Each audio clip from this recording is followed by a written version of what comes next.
Adélaïde, Australie. C'est un matin chaud du 26 janvier 1966. 3 enfants partent seuls à la plage, comme ils l'ont déjà fait tant de fois. Mais ce jour-là, ils ne reviendront jamais. Voici l'histoire glaçante de la disparition des enfants Beaumont. Un mystère vieux de plus d'un demi-siècle qui hante encore l'Australie. Jane, 9 ans.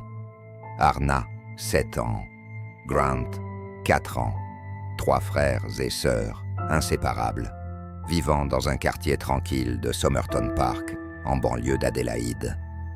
Ce matin-là, jour de fête nationale, ils quittent leur maison à 10 heures précises. Leur destination, Glenelg Beach. Un trajet simple, 5 minutes en bus. Dans l'Australie des années 60, personne ne s'inquiète de voir des enfants voyager seuls. Mais ce jour-là, une ombre plane sur la plage. Sur la plage, ils sont aperçus à plusieurs reprises, jouant dans le sable. Mais un détail attire l'attention. Un homme, grand, mince, les cheveux blonds. Il parle aux enfants, semble à l'aise avec eux. Vers midi, un témoin affirme les avoir vus acheter une tarte à la viande et une boisson gazeuse. Rien d'étrange, sauf que leur mère ne leur avait donné que de petites pièces. Alors, d'où venait l'argent? L'après-midi avance. Vers 14 heures, un témoin les aperçoit près des vestiaires. 1 heure plus tard, le bus du retour s'arrête devant leur maison. Les enfants ne descendent pas. Et à partir de cet instant, plus personne ne les reverra jamais. Dès le soir même, la police lance des recherches massives. Des plongeurs ratissent la zone, des chiens fouillent les dunes, des centaines de témoins sont interrogés. Tous parlent de cet homme blond, mais aucun nom, aucune piste solide, aucun vêtement, aucun objet personnel retrouvé, comme si les enfants s'étaient volatilisés. Les enquêteurs de l'époque penchent vers une idée inquiétante. Et si les enfants connaissaient déjà leur ravisseur? Jane, l'aînée, était décrite comme timide. Mais ce jour-là, plusieurs témoins disent qu'il jouait joyeusement avec cet homme blond. Aucun signe de peur. La police en déduit qu'il n'était pas un inconnu total, peut-être un voisin ou une connaissance de la famille. Mais malgré des centaines d'interrogatoires, cette piste ne donne aucun nom concret. Dans les années 80, un nom revient dans les dossiers.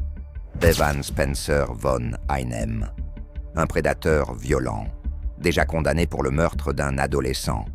Des témoins affirment l'avoir vu près de Glenelg Beach dans les années 60.